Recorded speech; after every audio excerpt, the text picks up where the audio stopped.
So you talk about nourish fully. Well, part of when you eat properly, you get to learn how your body is in tune with hunger and fullness, and so you can adapt to those cues.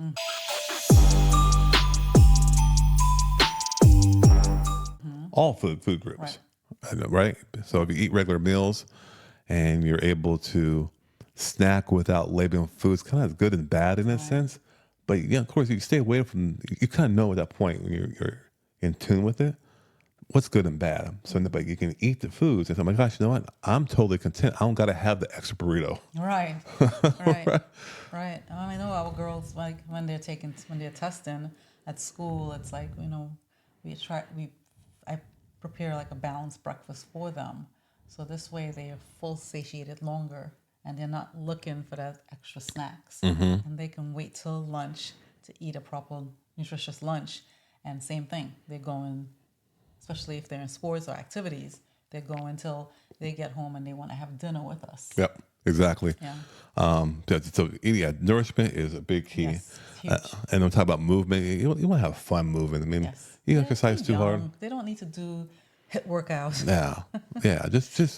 Just learn how to make movements and ride your bike. Yeah. Go run around the neighborhood, right, with your friends. Play basketball. Don't worry about calories burned. Right. It's going on that road down nowhere. It doesn't work. And then sleep. Sleep is a big thing for teens. Yes, they said teenagers need a lot more sleep than any other group. 8 to 10 hours a day. Yeah. You're growing. Your brain is growing, and it's like they need more sleep. I don't remember if to say it's more sleep than infants, but they do need more sleep. That's more sleep hours than a regular adult and even elementary age children. Yeah. I mean, because it's not only that you get to rejuvenate, recuperate, but it regulates the hunger hormones.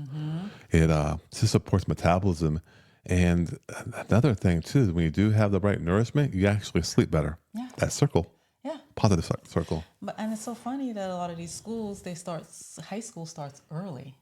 All right, so 7 o'clock or whatever. Yeah, so kids are getting up at especially if they're taking the school buses, they have to get up crack of dawn to take that school bus to get to school, and they're so tired and sleep deprived, and then by the time they get out of school, a lot of them will either go to sports or they go to work. So check this out. It's a whole different video or podcast, but you think about sleep deprivation. They're tired and groggy. Who get when we don't get enough sleep? How do you act? Like Not nice. Not nice. You get the. Then you wonder why your teen is.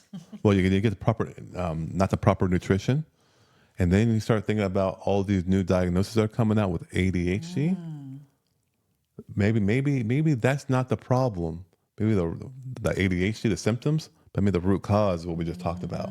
You're not getting enough sleep or nutrition. Yes. You're not getting something in the enough oxygen environment in your brain and their bodies. Yeah. So I think that's a downside that could happen, but the positive side that can happen is you get more stable energy throughout the whole day. And what happens? Now you get to lead better or live or improved in academic performance. Yes, yeah. And their behavior at school as well, too, because how many of them, they act out in class. Yeah. Right? I mean, those habits do definitely better thinking. Just from simple, just like not really dining, but eating for nourishment. And then what happens? Overall, the whole body image and self-confidence It goes up. And it's just natural.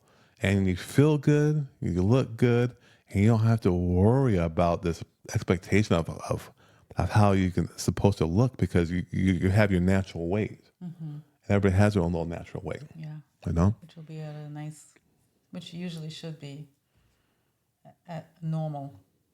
Yeah. Yeah.